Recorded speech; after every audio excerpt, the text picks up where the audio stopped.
Cerita Silat Online Channel mempersembahkan serial Pendekar Raja Wali Sakti, episode Dendam Anak Pengemis, bagian 8. 5 ekor kuda berpacu cepat membelah fajar yang baru saja menyingsing. Sinar matahari membias di Cakrawala Timur. Kabut masih menyelimuti permukaan desa Watu Gayam. 5 ekor kuda itu terus berpacu meninggalkan debu yang mengepul di udara.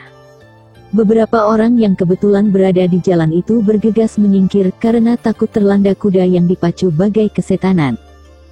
5 ekor kuda itu berhenti tepat di depan sebuah pintu gerbang yang tertutup rapat tembok benteng yang tinggi dan kokoh menghalangi mereka. 5 penunggang kuda itu berlompatan turun. Mereka adalah Rangga, Gota Puspaningrum, dan 2 orang lelaki bertongkat hitam yang masih muda dengan baju compang camping. Semuanya berdiri tegak di depan pintu gerbang itu. "Jayakrama, keluar kau!" teriak Gota lantang. Teriakan yang disertai penyaluran tenaga dalam itu menggema, membuat burung-burung yang tengah berkicau langsung terdiam. Sepertinya gema suara itu dipantulkan oleh bukit yang mengelilingi desa ini. Namun suasana tetap sepi, tidak ada sahutan dari dalam benteng itu.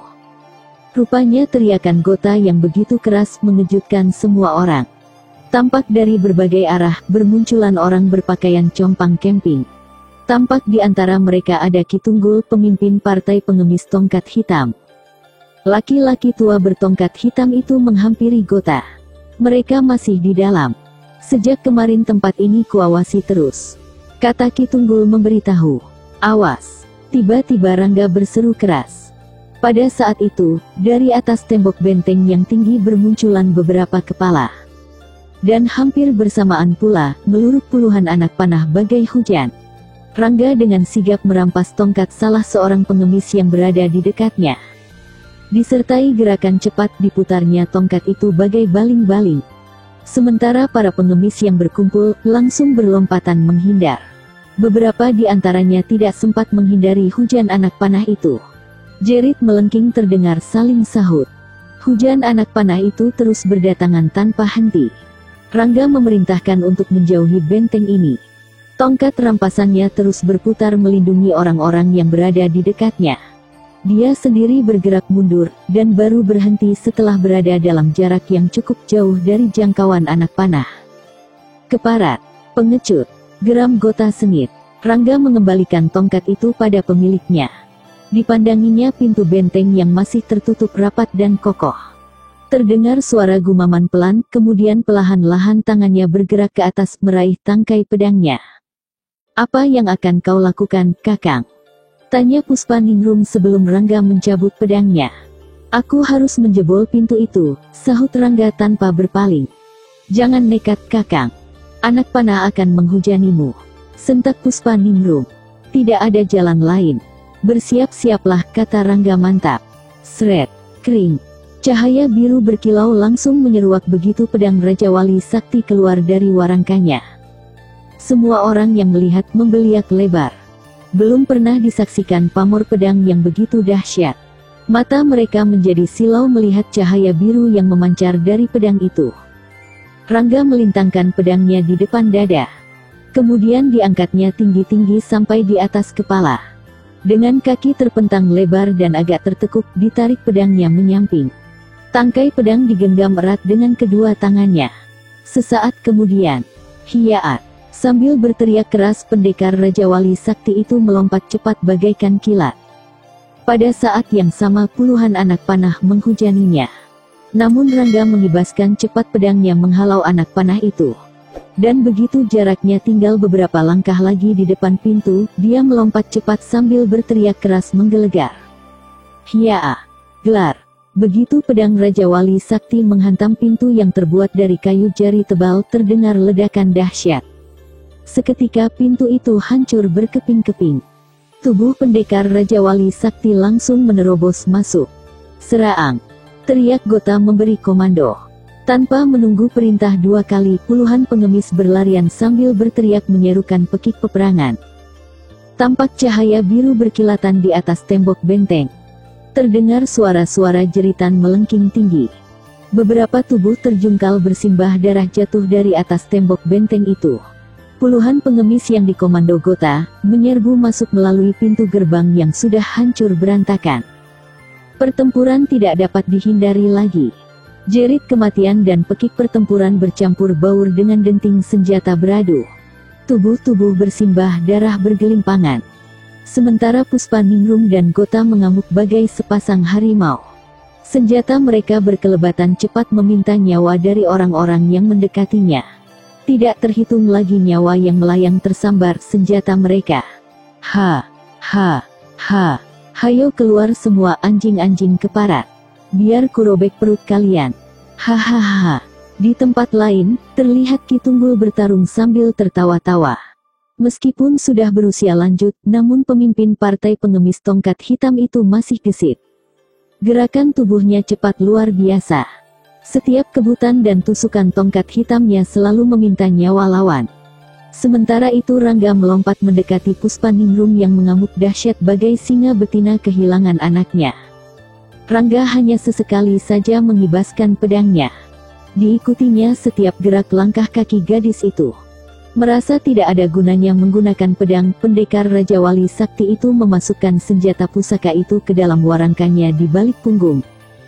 Kau tidak mengatakan jumlah mereka begini banyak, Puspaningrum, kata Rangga sambil melayangkan tangan pada salah seorang yang mencoba menyerangnya. Orang itu kontan terjungkal muntah darah dan tidak bangun-bangun lagi. Rangga terus mengikuti setiap gerak gadis di depannya. Satu dua orang yang mencoba menyerang, harus melepaskan nyawanya. Aku tidak tahu, kemarin jumlah mereka 30 orang, sahut Puspaningrum sambil tidak henti-hentinya mengebutkan sabuk peraknya. Ini bukan 30 orang, tapi 100. Dengus Rangga. Mereka anak buahnya si Cakar Maut. Tiba-tiba Ki Tunggul menyahuti. Rangga melirik pada laki-laki tua itu yang jaraknya cukup jauh juga. Pendekar Raja Wali Sakti itu kagum juga pada kehebatan Ki Tunggul yang bisa mendengar meskipun sibuk mengatasi lawan-lawannya. Aku tak melihat Jayakrama, Puspa, tanya Rangga. Mungkin ada di ruangan depan, sahut Puspaningrum. Tanpa membuang-buang waktu lagi, Rangga melompat melewati beberapa kepala. 2 kali berputaran di udara, kemudian dengan manis tubuhnya melesat dan mendarat di tangga depan. Namun pada saat itu 6 orang keluar dari dalam dan langsung menyerang. Uts! Hiya!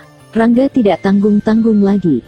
Langsung dikeluarkan jurus pukulan maut paruh Raja Wali. Pendekar Raja Wali Sakti itu bergerak cepat. Kedua tangannya bergerak bagai kilat menghajar 6 orang yang tiba-tiba menyerangnya. Mereka memang bukan tandingan pendekar Raja Wali Sakti, sehingga dalam waktu singkat sudah menggeletak tak bernyawa lagi. Rangga langsung melompat ke beranda. Dan begitu kakinya menjejak beranda, melesat seorang laki-laki sambil memegang pedang terhunus. Tanpa berkata-kata lagi, diserangnya Rangga dengan ganas. Pendekar Raja Wali Sakti yang memang sudah siap tidak mengalami kesulitan untuk berkelit menghindari serangan orang itu. Hati-hati anak muda. Dia si pedang setan. Pedangnya bisa mengeluarkan uap beracun. Tiba-tiba Ki Tunggul memperingatkan. Terima kasih Ki. Seru Rangga semakin kagum pada laki-laki tua itu. Bagaimana tidak? Dalam keadaan bertarung pun masih sempat memperhatikan ke arah lain, dan memberi peringatan. Hal itu sudah menandakan kalau tingkat kepandaian Ki Tunggul tinggi sekali. Sementara Rangga bukannya meremehkan, tapi memang kebal terhadap segala jenis racun apapun di dunia ini. Peringatan Ki Tunggul memang benar. Pedang di tangan si pedang setan mulai mengeluarkan asap tipis berwarna hitam kebiru-biruan. Namun Rangga sama sekali tidak terpengaruh, bahkan tetap lincah dan mampu melayani si pedang setan meskipun tidak menggunakan senjata. Gila. Seharusnya dia mampus oleh uap beracunku. Dengus si pedang setan menggerutu dalam hati. Menghadapi lawan yang ternyata kebal terhadap uap beracunnya, si pedang setan mulai tidak percaya diri. Serangan-serangannya jadi tidak terarah dan sering melakukan kesalahan. Akibatnya memang cukup fatal bagi dirinya sendiri. Sudah tidak terhitung lagi berapa tendangan dan pukulan bersarang di tubuhnya. Si pedang setan semakin kewalahan. Dia terus terdesak dan tidak mampu lagi membalas serangan-serangan pendekar Raja Wali Sakti. Hingga pada satu saat, satu tendangan keras tidak dapat dielakkan lagi. Tendangan bertenaga dalam cukup sempurna itu mendarat di dadanya. Ah! Si pedang setan memekik keras. Tubuhnya terlontar jauh, hingga keluar dari beranda. Pada saat itu, Puspaningrum melompat ke arahnya sambil mengebutkan sabuknya hingga menjadi kaku. Sambil berteriak keras, gadis itu mengibaskan senjatanya ke leher si pedang setan. Ah! Si pedang setan menjerit melengking tinggi. Lehernya hampir putus terpenggal senjata Puspaningrum. Tubuhnya ambruk dan darah memuncrat deras dari lehernya. Hanya sebentar si pedang setan mampu bergerak, kemudian diam tidak berkutik lagi. Puspaningrum mengacungkan ibu jarinya pada Rangga yang dibalas kerlingan oleh pendekar Raja Wali Sakti itu. "Awas di belakangmu, Puspa!" teriak Rangga. "Hai!" Puspaningrum memutar tubuhnya setengah merunduk sambil mengibaskan senjatanya. Dan satu orang yang akan membokongnya menjerit melengking. Dadanya sobek terkena sabetan senjata gadis itu. Puspaningrum langsung melompat ke beranda begitu pendekar Raja Wali Sakti menerobos masuk. Pada saat yang sama, Gota juga melesat langsung menerobos ke dalam bangunan besar bagai istana itu. Rangga, Gota, dan Puspaningrum saling berpandangan. Mereka tidak mendapatkan seorang pun di dalam ruangan besar yang tertata indah ini. Mereka bergerak melangkah perlahan-lahan melintasi ruangan depan itu. Pandangan mereka tajam mengedar berkeliling. Apa tidak mungkin mereka sudah kabur, Kakang? Puspaningrum menduga-duga. Rangga menggumam tidak jelas. Kau tahu, mungkin ada jalan lain selain dari depan. Tidak, aku baru beberapa hari di sini, sahut Puspaningrum. Gota. Rangga melirik Gota yang berada di samping kirinya. Hanya sekali aku berada di sini. Itu pun karena tertangkap, sahut Gota. Bangunan seperti ini biasanya punya jalan rahasia. Hanya orang dalam saja yang mengetahuinya, kata Rangga setengah bergumam. Aku tahu. Ketiga anak muda itu langsung menoleh terkejut. Ki Tunggul melangkah menghampiri sambil menyunggingkan senyuman. Dihentak-hentakan ujung tongkatnya ke lantai. Sementara Rangga, Gota dan Puspaningrum hanya saling pandang saja tidak mengerti. Dulu aku sering datang ke sini, ketika Watu Gayam masih menjadi sebuah kadipaten. Aku tahu persis seluk-beluk istana ini, kata Ki Tunggul. Apakah mereka kabur lewat jalan rahasia, Ki? Tanya Gota. Benar, sahut Ki Tunggul kalem. Kalau begitu, sebaiknya kita cepat kejar, seru Gota. Tidak ada gunanya mengejar lewat jalan rahasia. Jalan itu penuh jebakan. Hanya mereka yang tahu kuncinya saja yang bisa selamat melewatinya. Hanya dua orang yang tahu. Ayahmu, dan Ki Jayakrama, kata Ki Tunggul seraya melirik Puspaningrum. Jalan itu tembus kemana, Ki? Tanya Rangga. Perbatasan sebelah utara. Rangga yang seorang raja, mengerti betul seluk-beluk jalan rahasia sebuah bangunan istana. Jalan itu sengaja dibuat untuk menghadapi keadaan darurat. Untuk melewatinya, memang tidak mudah. Memerlukan banyak waktu untuk mencapai pintu tembus dan diperlukan sikap hati-hati yang seksama. Kakang, mau kemana? Seru Puspaningrum melihat Rangga berbalik. Mencegat mereka, sahut Rangga sambil terus melangkah cepat. Aku ikut, seru Puspaningrum bergegas melangkah. Kau juga, Gota. Biar di sini aku yang tangani, ujar Ki Tunggul. Baik Ki, sahut Gota. Ketiga anak muda itu bergegas melangkah keluar. Sementara pertarungan di halaman bangunan besar bagat istana ini masih terus berlangsung. Tapi para pengemis yang tergabung dalam partai pengemis tongkat hitam tampaknya bisa menguasai keadaan. Mereka kini berada di atas angin. Rangga sengaja mengambil jalan lewat samping menuju sebelah utara untuk menghindari mereka yang sedang bertarung. Pendekar Raja Wali Sakti itu segera melesat melewati tembok benteng yang tingginya lebih dari 3 batang tombak. Gota dan Puspaningrum mengikuti, dan bersama-sama melompati tembok itu dengan mudah. Dengan mempergunakan ilmu meringankan tubuh, ketiga anak muda itu berlarian cepat menuju ke batas utara Watu Gayam ini. Ilmu meringankan tubuh yang dimiliki pendekar Raja Wali Sakti memang sudah mencapai taraf kesempurnaan, sehingga Gota dan Puspaningrum agak kewalahan untuk mengejarnya. Mereka tertinggal jauh di belakang, meskipun sudah mengerahkan ilmu meringankan tubuh sampai batas kemampuan. Dalam waktu yang tidak berapa lama, Rangga sudah sampai di perbatasan utara. Dia berhenti dan memandang sekitarnya. Setiap semak menjadi perhatiannya. Dibongkarnya semua semak yang ada, tapi pintu tembus jalan rahasia yang dimaksud tidak juga ditemukan. Sementara itu Gota dan Puspaningrum sudah sampai dengan napas terengah-engah. "Bagaimana Kakang?" tanya Puspaningrum. "Belum kutemukan," sahut Rangga sambil membongkar sebuah semak belukar. "Apakah sebaiknya kita tunggu saja sampai mereka keluar Kakang?" usul Puspaningrum. "Pintu jalan tembus itu harus ditemukan lebih dahulu Puspa," sahut Rangga seraya mengedarkan pandangannya ke sekeliling. Sementara itu Gota yang memisahkan diri juga tengah mencari pintu jalan tembus itu. Namun, pada akhirnya tampak kesal juga karena tidak kunjung menemukannya. Gota berdiri seraya matanya beredar ke sekeliling. Wajahnya memerah bagai kepiting rebus. Dilampiaskan kekesalannya dengan memukul sebongkah batu besar yang ada di sampingnya. Dan tanpa disadari, batu itu bergeser sedikit. Rangga yang melihat segera melompat menghampiri. Dikerahkan tenaganya untuk menggeser batu itu. Melihat ada sebuah celah di balik batu itu, Gota langsung membantu. Batu sebesar kerbau itu pun terguling. Tampak sebuah mulut goa yang tidak begitu besar terpampang di depan mereka. Selagi mereka memandangi mulut goa itu, mendadak dua orang melesat dari dalam. "Awas!" seru Rangga sambil mendorong Gota ke samping, seraya cepat melentingkan tubuhnya ke udara. "Ki Jayakrama!" desis Gota, begitu mengenali salah seorang yang baru keluar dan dalam goa itu. "Gembel busuk, rupanya kau tahu juga tempat ini, heh," dengus Ki Jayakrama geram. "Kemanapun pergi kau akan kukejar, Jayakrama," sahut Gota mantap. "Puih, gurumu saja belum tentu mampu menandingiku," ejek Ki Jayakrama. "Tongkatku ini yang akan membungkam mulutmu, bocah setan." "Hiya!" Ki Jayakrama melompat menerjang Gota. Namun pemuda pengemis itu gesit sekali menghindarinya sambil melompat. Sementara si Cakar Maut juga tidak ingin ketinggalan. Dia memilih Puspaningrum untuk menjadi lawannya.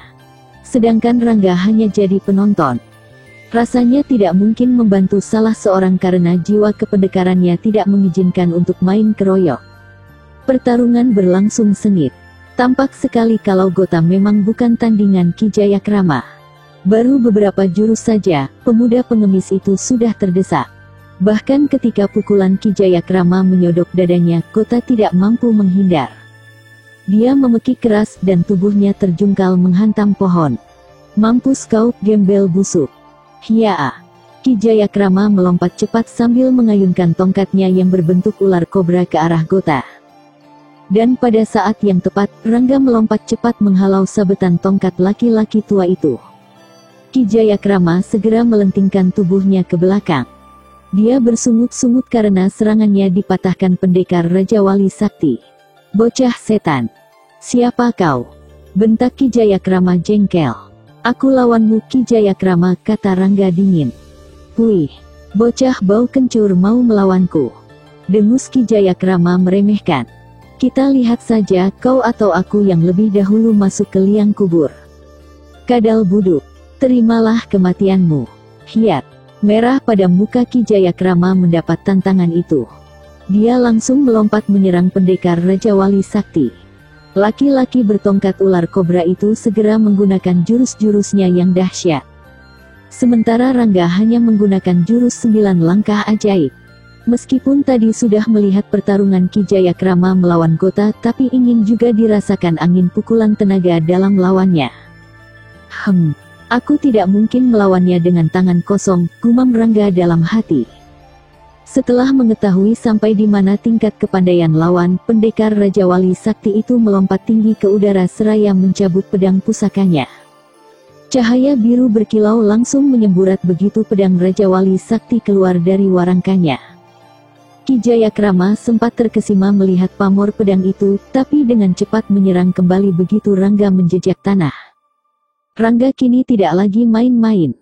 Disadari betul kalau lawannya memiliki ilmu yang cukup tinggi, maka langsung saja dikeluarkan jurus pedang pemecah sukma. Gerakan-gerakan pendekar Raja Wafi Sakti itu semakin cepat dan membingungkan. Pedangnya berkelebatan bagai kilat, sehingga yang terlihat hanya kurungan sinar biru yang mengurung tubuh Ki Jayakrama. Beberapa gerakan berlalu, Ki Jayakrama tampak begitu kacau memainkan jurus-jurusnya. Jurus pedang pemecah sukma mulai mempengaruhi laki-laki tua itu. Perhatiannya jadi terpecah, dan aliran darahnya serasa tidak teratur. Jantungnya terasa lebih cepat berdetak. Ki Jayakrama tidak mengerti kenapa jadi tidak bisa memusatkan perhatiannya. Sekuat tenaga dicobanya untuk berkonsentrasi. Tapi, semakin keras mencoba, semakin pening terasa kepalanya. Pandangannya pun mulai mengabur. "Awas kaki!" seru Rangga tiba-tiba. "Uts!" Ki Jayakrama buru-buru melompat menghindari sepakan kaki pendekar Raja Wali Sakti. Tapi tanpa diduga sama sekali, pedang di tangan Rangga berkelebat cepat bagai kilat menyambar leher Ki Jayakrama, buru-buru ditarik kepalanya ke belakang. Namun gerakannya terlambat. Ujung pedang Rangga lebih cepat membabat lehernya. "Ah!" Ki Jayakrama menjerit keras melengking. Darah menyembur dari leher yang koyak. Belum lagi laki-laki tua itu bisa menguasai tubuhnya. Rangga sudah mengibaskan pedangnya, langsung merobek dada Ki Jayakrama. Kembali dia menjerit melengking. Tubuhnya limbung beberapa saat kemudian ambruk menggelepar di tanah. Hanya sebentar menggelepar kemudian diam tidak bergerak-gerak lagi. "Mati!"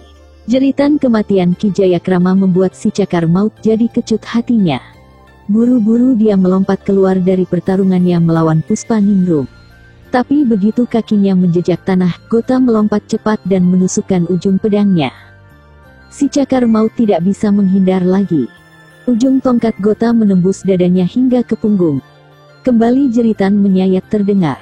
Begitu Gota menarik keluar tongkatnya, si cakar maut ambruk dengan nyawa melayang dari badan.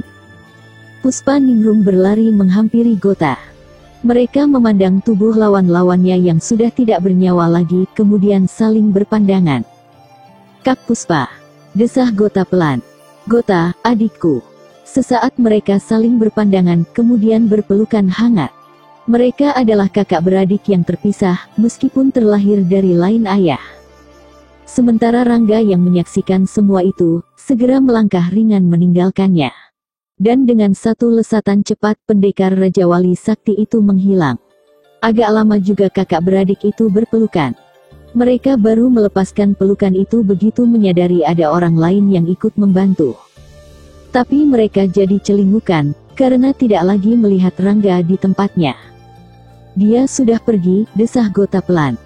"Ya, kita patut berterima kasih padanya," sahut Puspaningrum pelan. Gota menatap kakaknya. Saat yang sama Puspaningrum juga menatap pemuda itu. "Apa rencanamu selanjutnya, Kak?" tanya Gota. "Entahlah. Aku merasa Watu Gayam bukan tempat yang tepat untukku," sahut Puspaningrum. "Aku juga tidak akan kembali ke sana. Terlalu pahit bagiku," ujar Gota.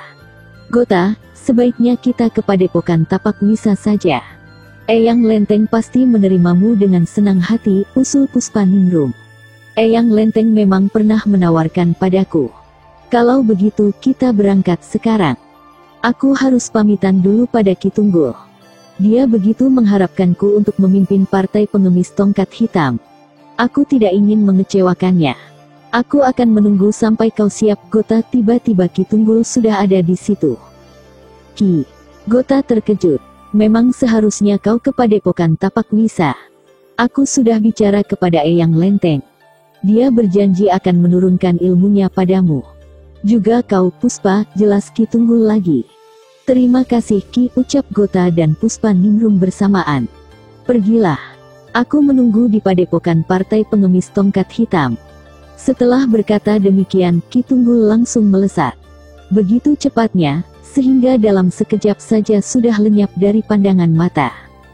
"Mari, Kak," ajak Gota. Puspaningrum mengangguk. Mereka kemudian berjalan berdampingan, sambil menceritakan tentang diri masing-masing. Tidak ada lagi perasaan bermusuhan atau saling curiga. Yang ada kini hanya rasa rindu selama 20 tahun berpisah. Mereka berjalan menuju lembaran hidup baru. Lembaran yang begitu banyak menjanjikan bagi masa depan mereka berdua. Selesai. Episode selanjutnya, Macan Gunung Sumbing. Masih bersama cerita silat online channel. Jangan lupa like and subscribe. Terima kasih.